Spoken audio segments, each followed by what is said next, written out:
गांव के प्रतिष्ठित परिवार में राधा की शादी बहुत धूमधाम से हुई थी।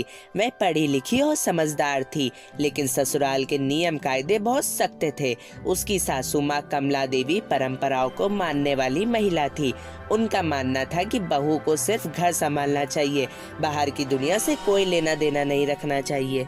राधा को सिलाई कढ़ाई का बहुत शौक था, लेकिन शादी के बाद उसकी सास ने उसे ये कहकर मना कर दिया कि हमारे घर की औरतें घर से बाहर काम नहीं करती। राधा को ये बात बुरी तो लगी, लेकिन वह कुछ नहीं कह पाई। उसने सोचा कि समय के साथ साथ सब ठीक हो जाएगा।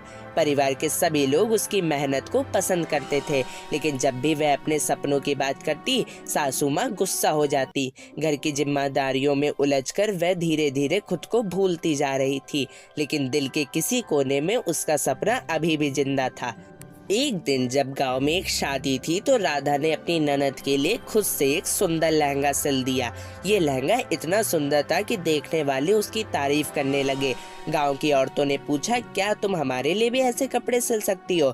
राधा की आंखों में उम्मीद की किरण जागी, लेकिन वह जानती थी कि सासू माँ को मनाना आसान नहीं होगा। उसने धीरे धीरे अपना काम घर के अंदर ही शुरू किया। जब सासू माँ ने पहली बार देखा तो नाराज हुई, लेकिन जब गाँव की औरतें उसकी तारीफ करने लगी और उसे मेहनत के पैसे देने लगी तो उनकी सोच धीरे धीरे बदलने लगी। राधा की सिलाई की इतनी मांग बढ़ी कि उसने अपनी 2 पड़ोसन बहनों को भी काम पर लगा लिया। अब घर में एक नई रौनक थी। धीरे धीरे परिवार की आर्थिक स्थिति भी सुधरने लगी। जब पहली बार राधा ने अपनी कमाई से घर के लिए राशन खरीदा तो सासू माँ की आंखों में गर्व के आंसू आ गए।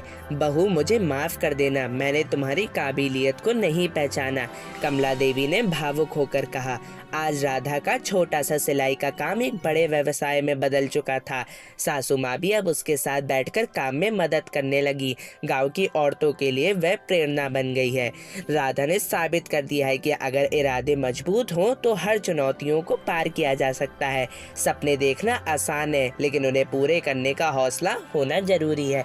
तो कैसी लगी आपको ये आज की कहानी? पसंद आए तो चैनल को लाइक और सब्सक्राइब करें। Bye bye.